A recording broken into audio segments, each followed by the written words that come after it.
તો 76 8 સેન્ટીમીટર અને 2 સેન્ટીમીટર બાજુઓ વાળો એક નાનો કાપો ધરાવતો એક લંબચોરસ તારનો ગાળો 0.3 ટેસ્લાના તીવ્રતાના અને ગાળાને લંબ દિશામાં એક સમાન ચુંબકીય વિસ્તારમાંથી બહારની તરફ ગતિ કરી રહ્યો છે. જો ગાળાનો વેગ 1 સેન્ટીમીટર પર સેકન્ડ હોય તો લંબાઈની બાજુને અને બીજું ગાળાની ટૂંકી બાજુને લંબ દિશા તરફનો તો આ કાંપાના બે છેડાઓ વચ્ચે ઈએમએફ કેટલો હશે, પ્રત્યેક કિસ્સાઓમાં પ્રેરિત વોલ્ટેજ પણ કેટલો હશે. તો ફર્સ્ટ અહીંયાથી જો તમને શું આપવામાં આવેલું છે, તે લંબચોરસ ગાળો છે જેની લંબાઈ 8 સેન્ટીમીટર છે,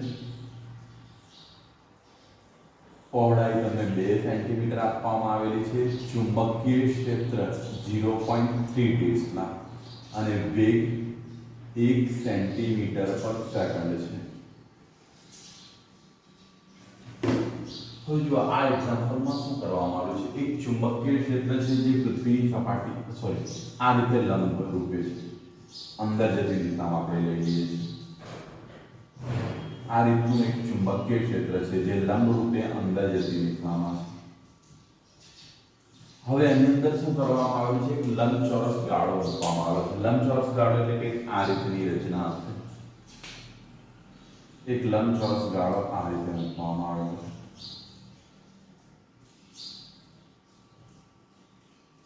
જ્યાં વચ્ચે કોઈ એક જગ્યાએ કટ છે જેથી વિદ્યુત સ્થિતિમાન ઉત્પન્ન થશે. હવે શું કહેવામાં આવ્યું છે અહીંયાથી કે આ જે લંબચોરસ ગાળો છે એ બહાર તરફ ગતિ કરે છે અને જે વેગ છે v બરાબર કેટલા છે 1 સેન્ટીમીટર પર સેકન્ડ ના વેગથી શું થાય છે, બહાર તરફ ગતિ કરી રહ્યો છે. તો ફર્સ્ટ ક્વેશ્ચન આપણને એક ક્વેશ્ચન એવો છે કે પ્રેરિત થતું ઈએમએફ એટલે ફર્સ્ટ ભાગમાં ઈએમએફ ગણવાનું છે ને સેકન્ડ ભાગમાં તમારે આ ગાળાને બહાર નીકળવા માટેનો સમય. તો ફર્સ્ટ તમે જુઓ ઈએમએફ ની ગણતરી કઈ રીતે કરશો, તો આ જે લંબચોરસ તમારો ટુકડો છે ગતિ કરી રહ્યો છે તો કયો ઈએમએફ ઉત્પન્ન થશે, ગતિકીય ઈએમએફ. તો જો અહીં ગતિકીય ઈએમએફ કયો આવશે તમારી પાસે, ગતિકીય ઈએમએફ E બરાબર તમારી પાસે કયું છે VVL. હવે તમારી પાસે B ચુંબકીય ક્ષેત્ર આપવામાં આવે છે, કેટલું છે 0.3 ટેસ્લા, વેગ 1 સેન્ટીમીટર છે તેને હું મીટરમાં ફેરવી દઉં તો 0.1 મીટર પર સેકન્ડ થઈ જશે.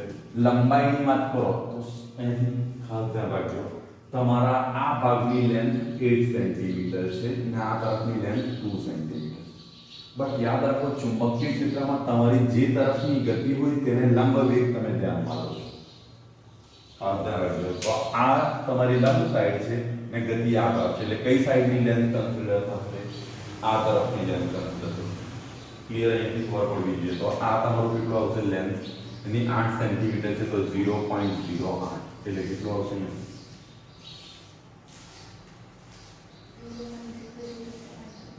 0.0070 વોટ 732 એટલે અહીં તમે કટ કરો તો આવશે 7.2 into 10 raised to -3 vote EMF આવશે. હવે જો આની અંદર નેક્સ્ટ ક્વેશ્ચન બીજો તમને તો પૂછવામાં આવેલો છે, શું પૂછેલું છે, ઈએમએફ પ્રત્યેક કિસ્સામાં પ્રેરિત વોલ્ટેજ માટેનો સમય ગણવાનો છે. તમારી પાસે ઈએમએફ આવી ગયો, હવે સમય ગણવાનો છે. તો જો સમય આ ગાળામાં ઈએમએફ ક્યાં સુધી રહેશે, તો જ્યાં સુધી આ ટુકડો ચુંબકીય ક્ષેત્રમાં ગતિ કરે ત્યાં સુધી ઈએમએફ રહેશે. ચુંબકીય ક્ષેત્રમાં અહીંયા તમારે આ દર્શાવવાનું છે બરાબર, જ્યાં સુધી આ ગાળો ચુંબકીય ક્ષેત્રમાં ગતિ કરે ત્યાં સુધી એની અંદર ઈએમએફ રહેશે. હવે જુઓ એનો વેગ કેટલો આપેલો છે આપણે 1 સેન્ટીમીટર પર સેકન્ડ. તો એ ક્યાં સુધી રહેશે, જ્યાં સુધી આ 2 સેન્ટીમીટર વાળી બાજુ બહાર નીકળી જાય ત્યાં સુધી રહેશે. કેટલો સમય રહેશે, જ્યાં સુધી આ 2 સેન્ટીમીટર લંબાઈ વાળી બાજુ બહાર નહીં નીકળે ત્યાં સુધી. કારણ કે આ જેવી બહાર નીકળી જશે તેવો ઈએમએફ શું થશે, બંધ થઈ જશે ચુંબકીય ક્ષેત્રની. તો એથી તમે જુઓ વેગ તમારી પાસે છે તો હવે તમારી પાસે ઝડપ બરાબર કયું સૂત્ર છે, ઝડપ બરાબર તમારી પાસે સૂત્ર કયું આવે, અંતર ભાગ્યા સમય. તમારે અંતર જોઈએ છે, ઝડપ તમને આપેલી છે 0.01 મીટર પર સેકન્ડ. અંતર તમારે અંતર કેટલું છે તમારી પાસે, કેટલા સેન્ટીમીટર ને બહાર કાઢવાનું છે, 2 સેન્ટીમીટર ને બહાર કાઢવાનું છે. તો અહીંયા કેટલા થશે અંતર તમારું કેટલું આવી જશે 2 સેન્ટીમીટર એટલે કેટલા આવશે 0.02 અને એની સમય તમારે જે છે t એટલે t કેટલા આવશે તમારી પાસે 0.02 ડિવાઇડ બાય કેટલા આવશે 0.01 એટલે t કેટલા આવશે 2 સેકન્ડ આવશે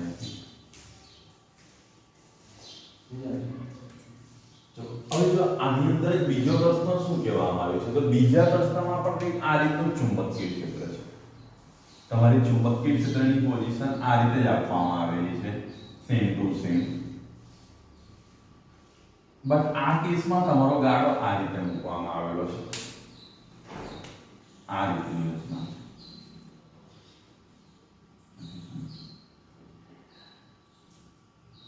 અહીંથી આ કટ છે અને તમારું જે આ ભાગ છે એ આ તરફ ગતિ કરી રહ્યું છે v બરાબર અહીંયાથી લઈ રહ્યું છું ચુંબકીય ક્ષેત્ર અહીંયા સુધી દર્શાવી રહ્યું છું 1 સેન્ટીમીટર પર સેકન્ડ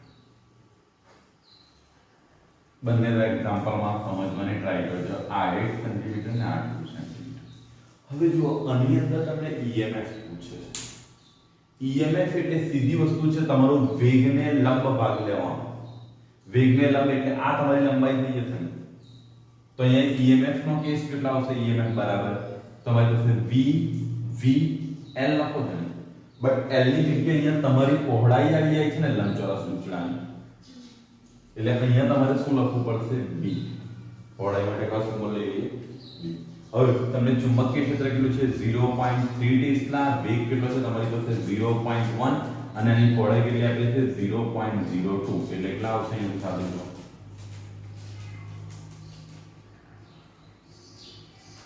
3 દુ 6 006 અને કટ કરો તો કેટલા આવશે 6 * 10⁻⁻⁴ વોટ હવે જો અહીંયા બીજો ક્વેશ્ચન એવો પૂછવામાં આવ્યો છે EMF કેટલા સમય સુધી રહેશે તો EMF કેટલા સમય સુધી રહેશે જ્યાં સુધી આ 8 સેન્ટીમીટર બહાર નીકળી જાય ચુંબકીય ક્ષેત્ર માટે તો અહીંયા 8 સેન્ટીમીટર અંતર લેવું પડશે તો અહીંથી EMF માટે પ્રેરિત થવાનો સમય કઈ રીતે ગણી શકશો તો અહીંયા પણ એ જ કોન્સેપ્ટ v બરાબર તમારી પાસે d ભાગ્યા શું છે t v કેટલા છે તમારી પાસે 1 0.1 અંતર તમારી પાસે કેટલા છે 8 સેન્ટીમીટર એટલે કેટલા આવશે 0.08 અને એ કેટલા આવી જશે t તો t કેટલા આવશે તમારી પાસે 0.08 ડિવાઇડ બાય કેટલા આવશે 0.01 એટલે t કેટલા આવશે તમારી પાસે 8 સેકન્ડ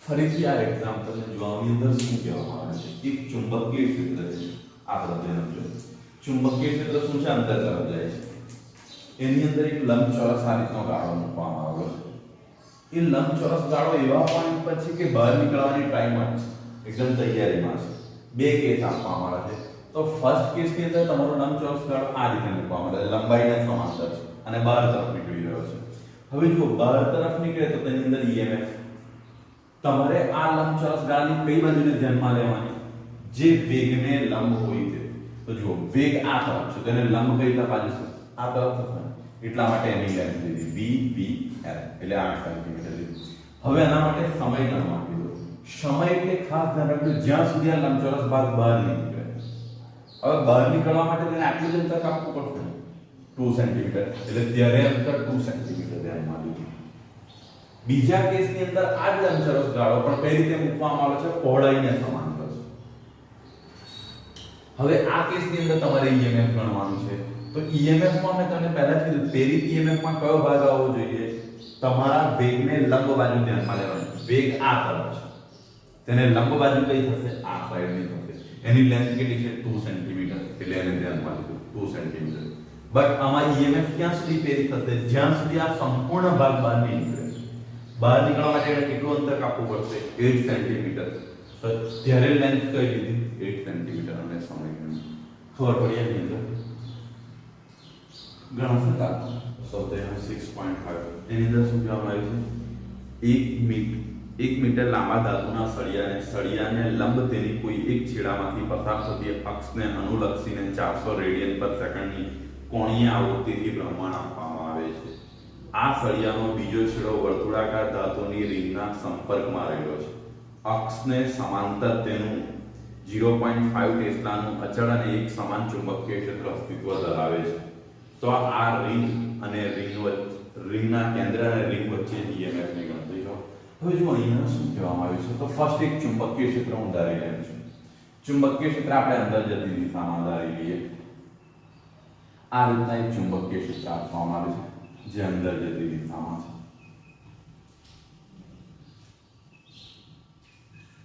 હવે આની અંદર આપણને શું આપવામાં આવેલું છે કે એક કેન્દ્ર છે.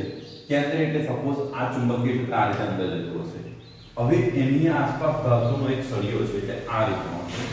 એ આ રીતે ભ્રમણ કરે છે અને ધ્યાનમાં રાખો. એનો એક છેડો આ અક્ષ થશે, આ અંદર હશે. એ અક્ષ અંદર તરફ જાય છે એટલે હું એને દર્શાવતો નથી. ને આ સળિયો શું કરે છે? આ રીતે ભ્રમણ કરે છે. એટલે તમારી જે અક્ષ હતી એ ચુંબકીય ક્ષેત્રને સમાંતર થઈ ગઈ. આ રચના આવી છે, આ ભાગ આખો અંદર જતો વિચારો ને ત્યાર પછી એની સાઈડ પર એટલે જેનો એક છેડો ફિક્સ હોય એ શું કરે છે? આ રીતે ભ્રમણ કરે છે. એટલે અક્ષ તમારી ચુંબકીય ક્ષેત્રને સમાંતર આવી જશે. હવે આ એના ભાગ પર બીજો ભ્રમણ કરે છે. એ સપોઝ 1 મીટર લંબાઈનો સળિયો છે અને આની ફરતે ધાતુની એક પટ્ટી છે એટલે એક રિંગ જેવી રચના બને છે. આ રીતનું ભ્રમણ કરે છે 1 મીટર. અંદરની તમારી જે અક્ષ છે આ દિશાની એ ક્યાં જાય છે? અંદર તરફ જાય છે. હવે એ જે ભ્રમણ કરે છે કોણીય આવૃત્તિ આપવામાં આવેલી છે. બ્રહ્માંડની આપણને કોણીય આવૃત્તિ આપેલી છે અને ચુંબકીય ક્ષેત્ર આપેલું છે. તો અહીંયા કોણીય આવૃત્તિ આપણને કેટલી આપવામાં આવેલી છે? 100 રેડિયન પર સેકન્ડ. બીજું શું આપવામાં આવેલું છે એની અંદર? વર્તુળાકાર ચુંબકીય ક્ષેત્રનું મૂલ્ય આપવામાં આવેલું છે. B બરાબર કેટલા છે? 0.5 ટેસ્લા અને તમારે EMF ગણવાનું છે.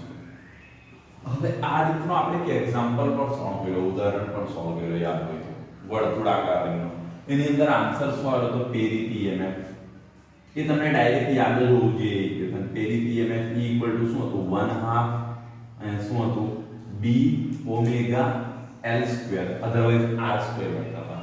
ઉદાહરણ 6 ઉદાહરણ પ્રેરિત EMF બરાબર તમારી પાસે કઈ ઇક્વેશન હતું? 1/2 V ઓમેગા L². જો વર્તુળાકાર માર્ગે ભ્રમણ કરે તો હવે શું અહીંયા તમને આપવામાં આવ્યું છે ચુંબકીય ક્ષેત્ર તમારી પાસે કેટલું છે? 0.5 ટેસ્લા.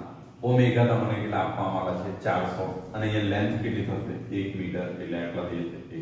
અહીંયા તમે એને કટ કરો તો કેટલા આવી જશે? 200 અને અહીંથી ગુણાકાર કરો તો કેટલા આવશે? 510 ના 2 0 એટલે 100 એટલે કેટલા આવી જશે? 100 વોટ. પ્રેરિત EMF નું મૂલ્ય તમારી પાસે કેટલું આવશે? 100 વોટ. ચેક કરી તો સ્વાધ્યાય નંબર 6.5 એની અંદર શું આપવામાં આવ્યું છે?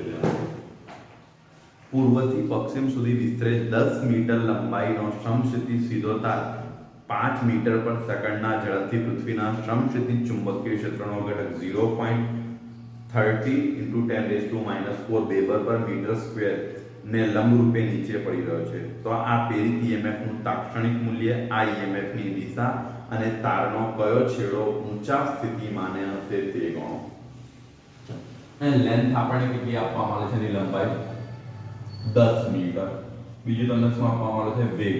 વેગ કેટલો છે? 5 મીટર પર સેકન્ડના વેગથી. ચુંબકીય ક્ષેત્ર તમને આપવામાં આવે છે 0.30 × 10⁻⁴ વેબર પર મીટર સ્ક્વેર ના વેગથી નીચે પડી રહ્યો છે. તો EMF ગણવાનું છે તમારે.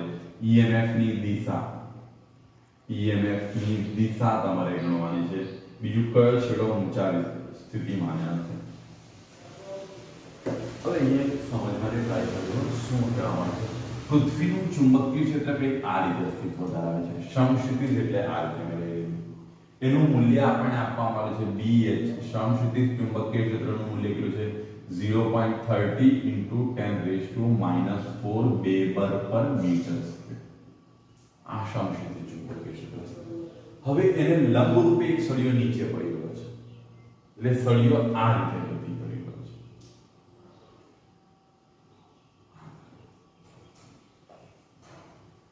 આઈડિયા એ પૂર્વથી પશ્ચિમ અધરવાઇઝ તમે સળિયાની લેન્થ આ રીતે ધારી લો તો આ રીતનો એક સળિયો છે જેને નળાકાર દર્શાવે છે.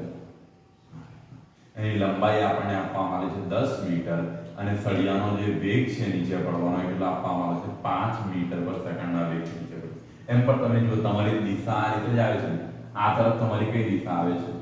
ઉત્તર દક્ષિણ. જો કે અહીંયા મેં દર્શાવવામાં ઊંધું કરી દીધું. આ તરફ તમે ઉત્તર કન્સિડર કરી લો, દક્ષિણ ને અહીંયા મેં પૂર્વ પશ્ચિમ કન્સિડર કરી દીધું.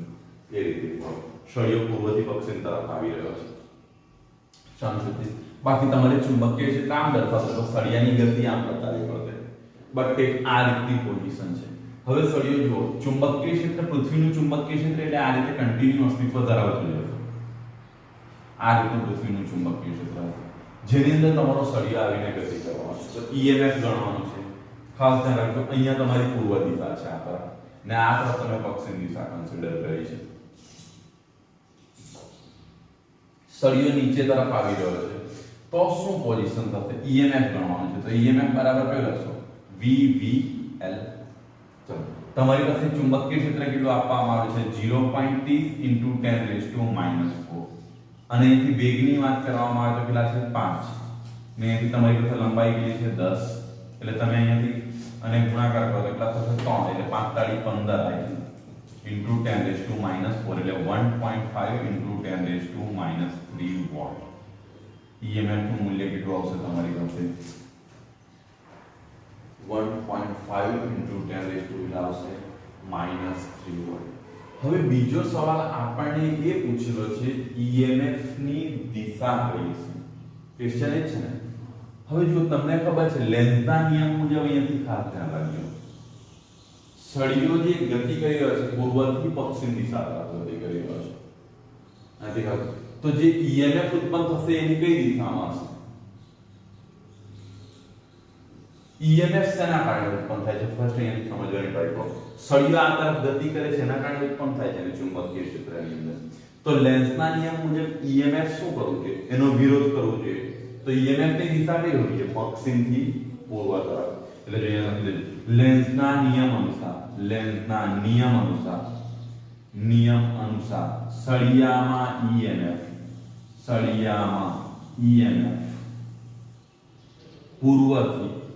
પશ્ચિમથી પૂર્વ તરફ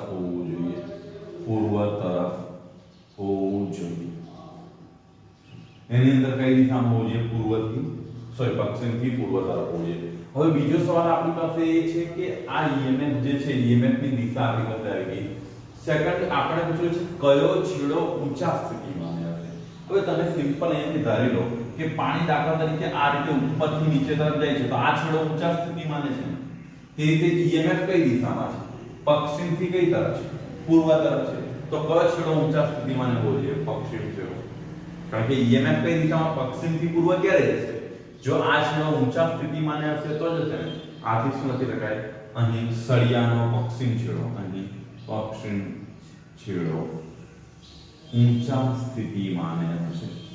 ઊંચા સ્થિતિમાં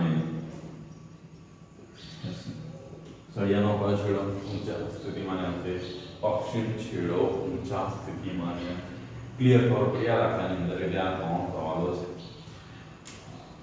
ચલો હવે નીચે આપણને બીજો એક પ્રશ્ન છે 6.7 થઈ ગયો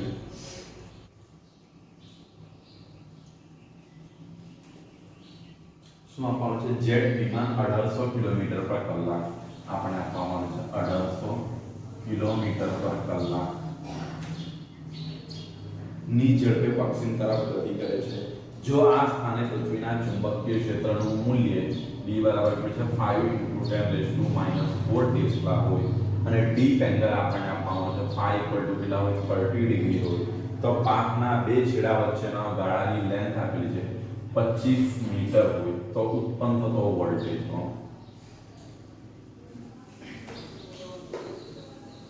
જેટ વિમાનની આપણને કઈ ઝડપને આપવામાં આવે છે મુદ્દો હવે જો અહીંયાથી પૃથ્વીનું ચુંબકીય ક્ષેત્ર તમને આપેલું છે કેટલું આપેલું છે 5 × 10⁻⁴ ટેસ્લા પણ આ એંગલ કેટલા આપવામાં છે ડીપ એંગલ કેટલા આપેલો છે 30 ડિગ્રી તો એના પરથી તમે સમસ્થિતિ ચુંબકીય ક્ષેત્ર ગણશો તો તમારી પાસે કેટલું આવવાનું છે તો એની સમજો b બરાબર કેટલા આવશે અહીંયાથી b sin 5 તો તમારી પાસે આ મૂલ્ય કેટલું છે 5 × 10⁻⁴ અને sin અહીંયા કેટલા આવી જશે 30 એટલે કેટલા આવશે 5 × 10⁻⁴ અને sin 30 કેટલા થશે આ ડીપ એંગલનો ઉપયોગ છે ને એક્ચ્યુઅલી ચેપ્ટર નંબર 5 ની અંદર છે ડીપ એંગલ જે છે ને ચેપ્ટર નંબર 5 ની અંદર આવે છે એટલે હમણાં ખાલી આ રીતે યાદ રાખો b sin 5 અને કેટલા આવી છે 5 × 10⁻⁴ અને કટ કરો એટલે કેટલા આવી જશે અહીંયાથી 2.5 એટલે આ તમારી પાસે કેટલા આવશે 2.5 into 10 raised to minus 4 volt આવી જતી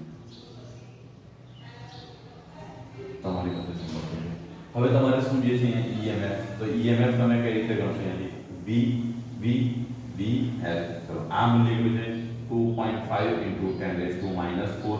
વી નું મૂલ્ય તમે વેગ કેટલો છે 1800 કિલોમીટર પર કલાક છે. તેને કઈ રીતે કરશો 1800 કિલોમીટરને મીટરમાં ફેરવો એટલે કેટલા થઈ જશે 1000 અને કલાકને સેકન્ડમાં ફેરવો એટલે કેટલા થઈ જશે 3600.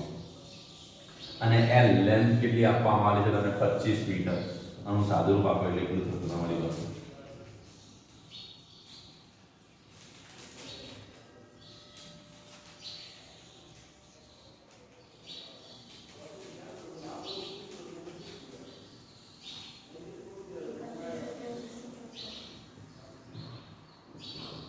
into 10 raised to plus of minus 4 point cut કરી દે એટલે કેટલા આવશે 3.125 વોટ. એટલે કેટલું ઈએમએફ પ્રેરિત થશે આમ થશે